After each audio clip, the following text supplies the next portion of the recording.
અને આજનો એજન્ડામાં સૌથી પહેલા વાત આજના દિવસમાં સૌથી વધારે ચર્ચા જે સમાચારની થઈ એની ભાજપના વરિષ્ઠ નેતા લાલકૃષ્ણ અડવાણીને મળેલા દેશના સૌથી મોટા નાગરિક સન્માનની વાત, ભારત રત્નની વાત. વડાપ્રધાન નરેન્દ્ર મોદીએ સૌથી પહેલા સોશિયલ મીડિયાના માધ્યમથી આ માહિતી લોકોને આપી.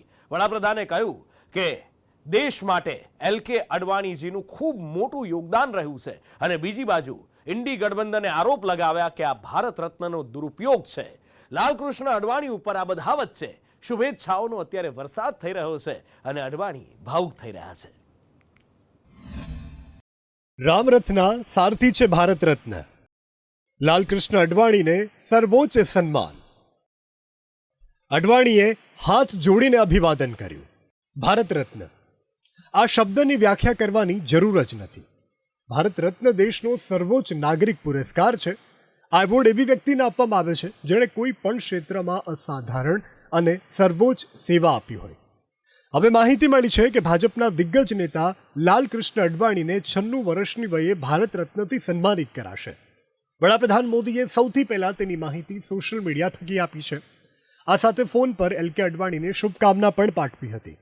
ભૂતપૂર્વ વડાપ્રધાન અટલ બિહારી વાજપેયી બાદ તેઓ ભાજપના બીજા નેતા છે જેમને દેશનું સર્વોચ્ચ નાગરિક સન્માન આપવામાં આવશે.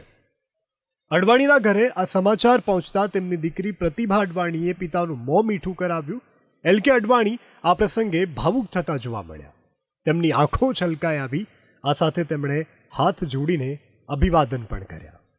दादा बहुत खुश हैं. मैंने जब दादा को बताया, मुझे पता लगा और मैंने दादा को बताया तो वो बहुत ही खुश थे और उन्होंने यही चीज बोली कि जीवन में उन्होंने अपना पूरा जीवन देश की सेवा में लगाया. इसके लिए वो बहुत खुशगुजार हैं और प्रधानमंत्री श्री नरेंद्र मोदी का धन्यवाद करते हैं और देश की जनता का जिनसे वो असीम प्रेम करते हैं उनका भी बहुत धन्यवाद करते हैं कि जीवन के इस पड़ाव पर उनको इतना बड़ा देश का सबसे सर्वोच्च सम्मान मिला. લાલકૃષ્ણ અડવાણી એ નેતા છે જેમણે શૂન્યથી સત્તા સુધીનો સફર કર્યો છે. તેમના રાજકીય સફરની વાત કરતા પહેલા વાત અડવાણીના રથયાત્રાના સફરની. जो सोमनाथ से चला है और जिसने मन में संकल्प किया हुआ है कि 30 अक्टूबर को वहां पर पहुंच करके कार सेवा करेंगे और मंदिर वहीं बनाएंगे, उसको कौन रोकेगा. રામ જન્મભૂમિ આંદોલને દેશની રાજનીતિની દિશા હંમેશા માટે બદલી નાખી અને આ આંદોલનનો એક મહત્વપૂર્ણ પડાવ હતો લાલકૃષ્ણ અડવાણીની રથયાત્રા. આ આંદોલનને બળ મળ્યું 1990માં ભાજપ નેતા લાલકૃષ્ણ અડવાણીની રથયાત્રાથી. હાલના વડાપ્રધાન નરેન્દ્ર મોદીએ તે સમયે રથયાત્રાના સંયોજકની ભૂમિકા ભજવી હતી. આ રથયાત્રાએ લાલકૃષ્ણ અડવાણીને પ્રખર હિન્દુત્વ રાષ્ટ્રવાદી નેતા તરીકે સ્થાપિત કર્યા તો ભારતીય જનતા પાર્ટીને અભૂતપૂર્વ રાજનીતિક શક્તિ આપી. અડવાણીના રાજકીય સફરની જો વાત કરીએ તો 1970માં તેઓ પહેલીવાર રાજ્યસભાના સભ્ય ચૂંટાયા. ત્યારબાદ 1973 અને 77 દરમિયાન તેઓ જનસંઘના અધ્યક્ષ બન્યા અને 1986-91 દરમિયાન ભાજપના રાષ્ટ્રીય અધ્યક્ષ બન્યા. 1999થી લઈ અને 2004 સુધી તેઓ દેશના ગૃહમંત્રી રહ્યા. 2002-2004 ડેપ્યુટી પીએમ રહ્યા હતા, જ્યારે 2014માં તેઓ ગાંધીનગરથી છેલ્લી લોકસભા ચૂંટણી લડ્યા હતા. અડવાણીને ભારત રત્ન મળતા ઇન્ડિયા ગઠબંધનના પેટમાં દુખાવો થયો હોય તેવું લાગી રહ્યું છે. ગઠબંધનના નેતા અખિલેશ યાદવ કહી રહ્યા છે કે અડવાણીને ભારત રત્ન સન્માન માટે નહીં, राजकीय फायदा माटे अपायो है. और हमारे साथी ने जो पूछा कि भारत रत्न, ये भारत रत्न अपने वोट को बांधने के लिए दिया जा रहा है, ये सम्मान में नहीं दिया जा रहा है. सम्मान तो है खैर उस बात को, क्योंकि भारत रत्न है. विरोधीना निवेदनों તેમની જગ્યા પર રહેશે, પણ જ્યારે પણ આ દેશમાં રામ મંદિર આંદોલન અને હિન્દુત્વ અને રાજકારણની ચર્ચા થશે ત્યારે લાલકૃષ્ણ અડવાણીની ભૂમિકા કેન્દ્રમાં રહેશે. हाल तो लालकृष्ण अडवाणी ऊपर शुभेच्छाओं बरसात थई रहो है. माननीय अडवाणी जी को हार्दिक बधाई देता हूं. मैं उनका बहुत बहुत आभार प्रकट करता हूं. अडवाणी जी को बधाई देता हूं. लालकृष्ण अडवाणी जी को भारत रत्न देने पर मैं अपनी ओर से बधाई देना चाहूंगा. मैं इस अवसर पर आदरणीय लालकृष्ण अडवाणी जी को बहुत बहुत बधाई देता हूं, बहुत शुभकामना देता हूं. अडवाणी जी को दिया भारत रत्न तो उनको उचित सम्मान मिला है. हम लोग बहुत खुश हैं. भारत रत्न देकर गौरवान्वित किया, ये हम सब के लिए अभिमान का और आनंद और समाधान का विषय है. ब्यूरो रिपोर्ट, સંદેશ ન્યૂઝ. એક ભૂલ, એક બેદરકારી અનેકના જીવ લઈ શકે છે. વડોદરાની હરણી હોનારત અને એની પહેલાની હોનારત દુર્ઘટના કે પછી કહો હત્યાકાંડ એના બોલતા ઉદાહરણો છે. પણ એમ છતાં પણ ન તો લોકો સુધરી રહ્યા છે ન તંત્ર. અને હજી પણ નાના નાના ભૂલકાઓ સ્કૂલ વાનમાં કે રિક્ષાઓની અંદર ઘેટા બકરાની જેમ ઠૂંસવામાં આવે છે, એમને જોખમી મુસાફરી કરાવવામાં આવે છે. અને આ પરિસ્થિતિ કોઈ છેવાડાના ગામની નથી. છેવાડાના ગામથી લઈ સ્માર્ટ સિટી સુધી જ્યાં જુઓ ત્યાં હાલત એક સરખી છે. ભૂલ નાની પણ દુર્ઘટના બનશે મોટી. બાળકને કેમ કરાવો છો જોખમી મુસાફરી? ગામડાથી લઈ મેટ્રો સિટીની આવી જ હાલત. એકની બેદરકારી અનેક લોકોના મોતનું કારણ બને છે. તેમ છતાં આવી બેદરકારીનું પુનરાવર્તન થતું રહે છે અને દુર્ઘટનાઓનું પણ.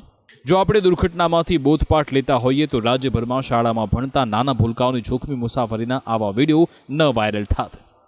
ટીવી સ્ક્રીન પર ચાલતો આ વિડીયો મોરબીના હળવદનો છે, જ્યાં સરકારી પ્રાથમિક શાળાના બાળકોને સ્કૂલ વાનમાં ઘેટા બકરાની જેમ ભરાયા છે. સ્કૂલ વાન પણ ખીચોખીચ છે, સ્કૂલ રિક્ષા પણ ચિક્કાડતે ભરાય છે. વધુ ક્ષમતા કરતા બાળકો બેસાડતા કોઈ દુર્ઘટના બને તો શું થશે તેનો કોઈ વિચાર નથી કરતું. ન તો આ બાળકોના માતા પિતા વિચાર કરે છે, ન તો શાળાના, ન તો તંત્ર, જે ટ્રાફિકના નિયમના ઉલ્લંઘન બદલ દરેક 4 રસ્તા પર દંડ ઉઘરાવે છે. પેરિસ ગણાતા મોરબીની હાલત જોઈ હવે છેવાડાના ગામડાની સ્થિતિ પણ જોઈ લો. છોટાઉદેપુરના પાવી જેતપુરના ભીખાપુરાનો આ વિડીયો, જ્યાં વ્યવસ્થાને અભાવે બાળકો જોખમી સવારી કરવા મજબૂર છે. શાળાના આચાર્ય ખુદ ટ્રાન્સપોર્ટેશનની વ્યવસ્થા ન હોવાનું કહી રહ્યા છે. અહીંયા બસોની કોઈ એવી કે ટ્રાન્સપોર્ટેશનની અલગથી કોઈ સુવિધા નથી, જેથી બાળકો શાળાના સમય દરમિયાન આવી શકે અને શાળાએ પહોંચી શકે. અને આ તમામ અંતરિયાળ ગામો છે જેમાંથી આ ગાડીઓ આવે છે. ગામડામાં બાળકો ખાલી જોખમી મુસાફરી કરે છે તેવું નથી, ગાડીઓને ધક્કા પણ મારવા પડે છે. પાવી જેતપુરનો બીજો એક વિડીયો વાયરલ થયો, જ્યાં સ્કૂલની વાન બંધ પડી જતા ચાલકે બાળકો પાસે ધક્કા મરાવ્યા હતા. વડોદરામાં બાળકો સાથે દુર્ઘટના બની હતી, એટલે વડોદરાનું તંત્ર થોડું સજાગ જોવા મળ્યું. ટ્રાફિક વિભાગે વડોદરામાં કડક કાર્યવાહી કરી તો સ્કૂલ વાન અને સ્કૂલ રિક્ષાના થપ્પા થઈ ગયા, એટલે 100થી વધુ સ્કૂલ વાહનો ડિટેન કરાયા. ટ્રાફિક પોલીસની 15થી વધુ ટીમ આ સ્પેશિયલ ડ્રાઈવ કરી રહી છે. અલગ અલગ સ્કૂલોના પ્રિન્સિપલ સાથે મારા પોલીસના ટ્રાફિક પોલીસના અધિકારીઓની એક બેઠક લેવામાં આવી હતી અને એમને આ ન કરવા માટે સમજ કરવામાં આવી હતી. છતાં પણ એને વધુ નિયંત્રિત કરવા માટે આજે લગભગ 15 જેટલી ટીમનું સ્પેશિયલ રાખી રોડ ઉપર અને એક ડ્રાઈવ કરવામાં આવી રહી છે. અને સવારથી અત્યાર સુધીમાં લગભગ 100 જેટલા વાહન, રિક્ષા તેમજ સ્કૂલને જે વાહનો છે તેની વિરુદ્ધ કાર્યવાહી કરવામાં આવી. પણ વડોદરા પોલીસનું તો એવું છે કે ડાઈ સાસરી ન જાય અને ગાંધીને શિખામણ આવે. કારણ કે લોકોને ટ્રાફિકના પાઠ શીખવનાર પોલીસ કર્મી જ ખુદ વગર હેલ્મેટે રોંગ સાઈડ વાહન ચલાવતા જોવા મળ્યા, અને તે પણ બ્રિજ પર. ખેર, કેટલાક વિસ્તારમાં આવી જોખમી મુસાફરી પર પોલીસની કહેવાથી કડક કાર્યવાહી ચાલુ છે. કેટલાક વિસ્તારમાં અહેવાલ બાદ થશે, પણ આ મોતની બેદરકારી, જીવલેણ બેદરકારી ક્યારે બંધ થશે? તંત્ર તો સુધરવાનું નામ લેતું નથી, ન તો ખુદ લોકો તેની ગંભીરતા સમજે છે. બ્યુરો રિપોર્ટ, સંદેશ ન્યૂઝ. ગુજરાત પોલીસની ખાખી વર્દી દાગદાર કરનાર, પોલીસ વિભાગને કલંકિત કરનાર તરલ ભટ્ટને કોર્ટે રિમાન્ડ પર મોકલી આપ્યો છે અને પૂછપરછમાં મોટા ખુલાસા થાય એવી શક્યતા છે. પણ પોલીસની આ કાર્યવાહી એકને ગોળ અને બીજાને ખોળ જેવી છે.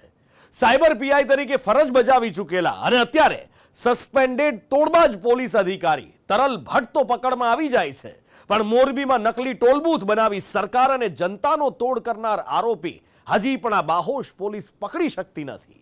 નવાઈની વાત છે. ગુજરાત પોલીસને કલંકની કાળી ઢીલી લગાવનાર તોડબાજ તરલ ભટ્ટને આજે જૂનાગઢ કોર્ટમાં રિમાન્ડ માટે રજૂ કરવામાં આવ્યો હતો. ગુજરાત એટીએસે તોડબાજ તરલ ભટ્ટને સેશન્સ કોર્ટમાં રજૂ કર્યો હતો, જ્યાં સરકારી વકીલની દલીલોને ધ્યાનમાં રાખી કોર્ટે આરોપી તરલ ભટ્ટના 4 દિવસના રિમાન્ડ મંજૂર કર્યા છે. કોર્ટે તારીખ 7 ફેબ્રુઆરી સુધી તરલ ભટ્ટના રિમાન્ડ મંજૂર કર્યા છે. એને 14 દિવસના રિમાન્ડ માટે ગુજરાત એટીએસે જૂનાગઢની કોર્ટમાં કુલ 13 મુદ્દાઓના આધારે એને રજૂ કરેલા, જે 13 મુદ્દાઓ કોર્ટે કન્સિડર કરી અને તારીખ 7/2/2024 બપોરના 4 વાગ્યા સુધીના એના રિમાન્ડ ગ્રાન્ટ કર્યા છે. અત્રે ઉલ્લેખનીય એવું છે કે તે જૂનાગઢમાં આવ્યા બાદ એસઓજીનો સંપર્ક કરી અને ઘણા બધા એકાઉન્ટો ફ્રીઝ થઈ ગયા એવો આક્ષેપ છે ફરિયાદમાં. એનું તલસ્પર્શી ઇન્વેસ્ટિગેશન એફઆઈઆર લોન્ચ થતાની સાથે જ ગવર્મેન્ટે એટીએસ એન્ટી ટેરર સ્ક્વોડને સોંપવામાં આવેલું છે. એટીએસનું અનુમાન છે કે રિમાન્ડ દરમિયાન આ કેસમાં ઘટસ્ફોટ કરી શકાય તેવી માહિતી સામે આવી શકે છે. હાલ તો એટીએસે તરલ ભટ્ટ પાસે બેંકની ચોક્કસ માહિતી ક્યાંથી આવી તેમજ આ તોડબાજના રેકેટમાં કોની કોની સંડોવણી છે તેની તપાસ હાથ ધરી છે. આ સાથે અન્ય ફરાર 2 આરોપીને પકડી પાડવા કવાયત શરૂ કરી છે. પરંતુ ગુજરાતમાં તોડબાજીની આ કહાની અહીંથી પૂરી નથી થતી. પોલીસ કર્મીની તોડબાજી પહેલા સરકાર સાથે અને લોકો સાથે તોડબાજી કરનાર એક ઘટના પ્રકાશમાં આવી હતી. મોરબીનું નકલી ટોલ નાકું. મોરબીમાં કેટલાક તોડબાજોએ સરકારનો અને જનતાનો તોડ કરતું નકલી ટોલ નાકું બનાવી નાખ્યું હતું, જેની ઘટસ્ફોટ થતાં ગુજરાતભરમાં તોડબાજીની ચકચાર મચી ગઈ હતી. જે મામલે પોલીસે કુલ 6 આરોપી સામે નામજોગ ફરિયાદ દાખલ કરી હતી. પરંતુ આજે આ ઘટનાને 2 મહિનાનો સમય વીતી ગયો છે. તેમ છતાં મુખ્ય આરોપી એવા અમરસિંહ પટેલ આજ દિન સુધી પકડાયા નથી. પોલીસ ચોપડે હજી તેઓ ફરાર છે, જ્યારે આ કેસના બીજા અન્ય ઝડપાયેલા આરોપીઓ જામીન પર બહાર આવી ગયા છે. અમરસિંહ પટેલ સામાજિક અગ્રણી જયરામ પટેલના પુત્ર છે અને જેના કારણે પોલીસની કાર્યવાહી પર આંગળી ચિંધાઈ રહી છે. એવું તો કયું કારણ છે કે ફરાર આરોપી અમરસિંહ પટેલ 2 મહિના બાદ પણ પોલીસની પકડમાં નથી આવ્યા? હાલ તો લાગી રહ્યું છે કે પોલીસની ઢીલી કાર્યવાહીના કારણે જ ગુજરાતમાં તોડબાજો ફૂલ ફલતા જઈ રહ્યા છે. જેનું તાજું ઉદાહરણ છે કથિત આરટીઆઈ એક્ટિવિસ્ટ અને તોડબાજ મહેન્દ્ર પટેલ. શાળા સંચાલકો પાસેથી તોડ પાણી કરનાર મહેન્દ્ર પટેલ હવે પોલીસની સામે પોપટની જેમ બોલવા લાગ્યો છે. તોડબાજ મહેન્દ્ર પટેલ પોલીસ સામે અનેક ચોંકાવનાર ખુલાસા કરી રહ્યો છે, જેમાં સૌથી મોટો ખુલાસો છે કે તોડબાજ મહેન્દ્ર પટેલે 1 કે 2 નહીં પણ 50 જેટલી શાળાઓમાં તોડ કર્યો છે, જેની તોડની કિંમત અંદાજિત 4 થી 5 કરોડ સુધી પહોંચી રહી છે. તોડબાજીના કાંડ સાબિત કરવા માટે પૂરતા છે કે પોલીસની નાક નીચે માફિયાઓનું રાજ છે, તોડબાજોનું રાજ છે. જો તંત્રની આવી જ ઢીલી કામગીરી રહી તો પોલીસની તોડબાજી ભેજાબાજોની તોડબાજી ચાલુ જ રહેશે અને પીસાવું તો ગરીબ જનતાને જ પડશે. બ્યુરો રિપોર્ટ, સંદેશ ન્યૂઝ. કહેવાય છે શરમને કાનો માત્ર નથી હોતા, અને બસ આવી જ એક બેશરમ બોલિવૂડ અભિનેત્રી અને મોડલ છે પૂનમ પાંડે, જેણે સસ્તી પ્રસિદ્ધિ માટે મોતને પણ વટાવી ખાધું. બોલિવૂડની બેશરમ પૂનમ, પ્રસિદ્ધિ માટે મૃત્યુને વટાવ્યું. હું જીવિત છું, મરી નથી. बॉलीवुड ની પ્રસિદ્ધિની ભૂખી એવી અભિનેત્રી અને મોડલ પૂનમ પાંડે અભી જિંદા હૈ. એક દિવસ પહેલા જ અભિનેત્રી પૂનમ પાંડે સોશિયલ મીડિયામાં અફવા પ્રસરાવી હતી કે તેનું સર્વાઇકલ કેન્સરના કારણે મૃત્યુ થયું છે. સર્વાઇકલ કેન્સર કે જેને સાયલન્ટ કિલર કહેવાય છે. આવી ગંભીર બીમારીની વાત કરતા આ સૌ કોઈ સમાચાર સાચા સમજી રહ્યા હતા, પણ આ વાત પૂનમ પાંડેની હતી, જે ચર્ચામાં રહેવા માટે સતત કોઈને કોઈ અખતરા કે ગંદી હરકત કરતી જ હોય છે. વર્ષ 2011માં પૂનમ પાંડે ક્રિકેટ વર્લ્ડ કપ દરમિયાન જાહેરમાં નગ્ન થવાનો દાવો કરી સૌ કોઈનું ધ્યાન ખેંચ્યું હતું. ખેર આ જ કારણ છે કે તેના સસ્તી પ્રસિદ્ધિના સ્ટન્ટ સૌને માલુમ છે. આ સ્ટન્ટ પણ સસ્તી પબ્લિસિટી માટેનું જ હોવાનું ખુલ્યું છે, કારણ કે અફવા પ્રસરતાના બીજા દિવસે બેશરમ પૂનમ પાંડેએ ફરી સોશિયલ મીડિયામાં વિડીયો અપલોડ કરીને કહ્યું કે હું જીવિત છું, મરી નથી. આ સ્ટન્ટ મેં સર્વાઇકલ કેન્સરના અવેરનેસ માટે કર્યો હતો. I'm alive. I didn't die because of cervical cancer. Unfortunately, I cannot say that. પૂનમ પાંડેને કોણ સમજાવે કે અવેરનેસ માટે મોતના નાટક કરવાની જરૂર નથી. લોકોને જેવી રીતે અવેરનેસની જરૂર છે તેવી જ રીતે તમને મનોચિકિત્સકની જરૂર છે. આ એબ્સોલ્યુટલી અયોગ્ય છે, એટલા માટે કે આ માત્ર ને માત્ર એટેન્શન સિકિંગ બિહેવિયર છે. એટલે લોકોનું ધ્યાન યેને કે એને પ્રકારે એને પોતાની બાજુ ખેંચવાનું આ એક હરકત છે, આ એક ગતકડું છે. તમારે એ વ્યક્તિને સમજી જવી જોઈએ કે આ વ્યક્તિની સિરિયસનેસ કેટલી છે, પછી એના કોઈ પણ સમાચારને લેવા જોઈએ. હું તો એવું માનું છું કે કદાચ ખરેખર એને કશું થશે તો લોકો હવે માનશે નહીં, આવી સ્થિતિમાં પહોંચી જાય. હવે એ બીમારીની વાત જેની ચર્ચા આ મૃત્યુના સ્ટન્ટમાં થઈ. સર્વાઇકલ કેન્સર એ એક પ્રકારનું કેન્સર છે જે સર્વિક્સ ગર્ભાશયના નીચેના ભાગમાં શરૂ થાય છે, જે કોશિકાઓને નુકસાન પહોંચાડે છે. શરૂઆતમાં કોઈ મોટા લક્ષણો દેખાતા નથી. હ્યુમન પેપિલોમા વાયરસના ચેપ સર્વાઇકલ કેન્સરનું મુખ્ય કારણ બને છે. એ વાયરલ ઇન્ફેક્શન સાથે જોખમી પરિબળો આવે, જેમ નાની ઉંમરે લગ્ન, ટૂંકા સમયે વારંવાર થતી પ્રસૂતિ હોય, નાની ઉંમરે જાતીય સમાગમની શરૂઆત હોય, એકથી વધુ જાતીય પાર્ટનર સાથે સમાગમ હોય, પ્રજનન અંગોની અસ્વચ્છતા કહો કે તમાકુ કે આલ્કોહોલનું સેવન કરતા હોય, જે HIV ઇન્ફેક્શન હોય કે જેમાં ઇમ્યુનિટી ઓછી થતી હોય, એવી મહિલાઓને જો HPV વાયરસ ઇન્ફેક્શન હોય અને આ જોખમી પરિબળ હોય તો એવી મહિલાઓને આ કેન્સર થવાની શક્યતા વધારે રહેતી. સર્વાઇકલ કેન્સરના મુખ્ય લક્ષણોની જો વાત કરીએ તો પીરિયડ્સ વચ્ચે અસામાન્ય રક્તસ્રાવ, સંભોગ પછી રક્તસ્રાવ, માસિક રક્તસ્રાવ લાંબો ચાલે, મેનોપોઝ પછી રક્તસ્રાવ, પીઠના નીચેના ભાગે સતત દુખાવો રહે, પેશાબ કરતી વખતે પણ દુખાવો થાય. HVP સામે રસીકરણ અને નિયમિત પરીક્ષણથી આ રોગને અટકાવી શકાય તેમ છે. સર્વાઇકલ કેન્સરનું જોખમ ઘટાડવા માટે રસીકરણ જરૂરી છે, જેને લઈને ભારત સરકારે વચગાળાના બજેટમાં 9 થી 14 વર્ષની છોકરીઓ માટે સર્વાઇકલ કેન્સર માટે મફત રસીકરણની જાહેરાત કરી છે.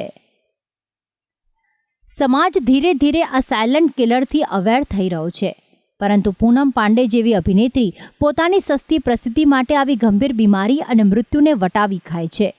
હાલ તો મોતના નાટક બદલ સોશિયલ મીડિયામાં પૂનમ પાંડે પર લોકો લાલઘૂમ થયા છે. બ્યુરો રિપોર્ટ, સંદેશ ન્યૂઝ.